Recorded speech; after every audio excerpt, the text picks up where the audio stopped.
The Premium Time Center for Investigative Journalism is a media innovation and development organization founded in 2014 to promote an independent media landscape that advances fundamental human rights, good governance, and accountability in West Africa through civic tools, open data, and investigative journalism. This is our most impactful work this year. My project is called the Media in Nigerian Elections Project, and it centers all around the media and elections in Nigeria. It's a project that has many parts. We have a lot of research work in the project. We have media coalitions. We have investigations, storytelling, just everything that the media can do to help improve or strengthen democratic engagement is what my project does. I think one of the most impactful is our Judges Roundtable. So we undertook some research into conflicting judgments and corruption in the judiciary as it affects election cases and its impact. And we had a meeting. Although the Chatham House rules were observed, it was very insightful because it gave a very good understanding into a lot of issues bedeviling the judiciary. Something we're really looking forward to in 2022 is to improve on what we did with the Judges Roundtable. We need to get into the judiciary because they're a key part that is really rarely looked into as opposed to the executive and the legislature. DEME is a project under the Accountability and Advocacy Program of Premium Time Center for Investigative Journalism. The project basically seeks to ensure that funds released for developmental projects are well utilized. So it has a lot to do with grassroots advocacy, project monitoring, and investigative reporting. This year we had a lot of impact. So we had 3 major activities. One is the recruitment and deployment of UDEME monitors, known as the U monitors. The second is the engagement of state-based journalists for state-level advocacy and accountability. And then we also had our roundtable discussion, which is the first of its kind so far on the project. For the year 2022, we look forward to a lot of things. For me and the project entirely, we're going to see how we can use our previous investigations and findings for a lot of media advocacy. Is PTCIJ's fact-checking and verification project. It's our response to the fake news problem, where we're trying to ensure that we verify and find out the veracity of factual assertions in public discourse and try to understand the information disorder problem in its entirety.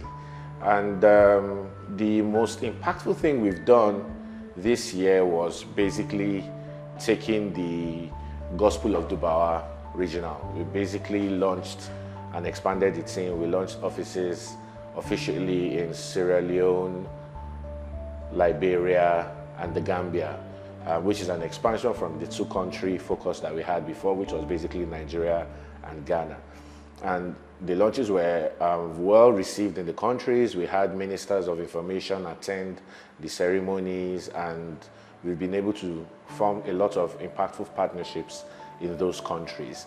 Most notably is right now, we just wrapped up our verification efforts for the Gambian election, which just held in December 4th, I believe, from December 4th to 5th and 6th, I think.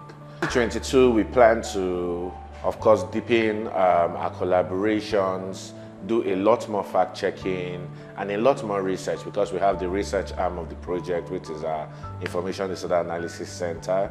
We intend to create a lot of knowledge and increase the body of knowledge on the subjects in the region. I work on the Media and Gender project under the humanitarian program PTCIJ. The aim of this project is to improve the media coverage bordering around gender issues, and also to promote balance in news value chain, news byline, and of course newsroom leadership structure. We set at using advocacy, capacity building, and of course research to achieve the aim of this project. Most impactful work this year, we had published our gender-based violence reporting handbook, and we had academia's feminists and gender advocates contribute to this handbook. And also we organized a capacity building workshop that trained 20 journalists, and we had over like 60 applicants, but we were able to select 20, and each of them have been able to turn out their stories concerning gender-based violence. We also included persons living with disabilities in our training for their unique perspective on gender issues. In 2022, we plan on organizing a stakeholders meeting. Also plan to include more persons living with disabilities in our training so we can get their unique idea of what gender issues are all about. Hi, my name is Stephanie Adams Douglas. I'm the project officer for Media Freedom, and on the Media Freedom project we do virtually everything around the freedom of the press and freedom of expression. On the Media Freedom project we've done quite a lot, but I'm going to elicit on two. And the major one I'll say is challenging the legality of the Twitter ban at the ECOWAS court. Also presenting a memorandum of understanding with recommendations on the MBC and MPC Act during the hearing at the House of Representatives. So in the coming year 2022, I am looking forward to concluding the research we started around the sub-region. The research is on freedom of information, freedom of expression, and also digital migration. NAREP stands for Natural Resource Extractive and Climate Change Program. It's a program under Premium Time Center for Investigative Journalism. And basically what we do is we use the tools of capacity building, open data, and investigative journalism to promote accountability, transparency, and good governance in the natural resource extractive and climate change ecosystem. In 2021, we've had two major fellowships.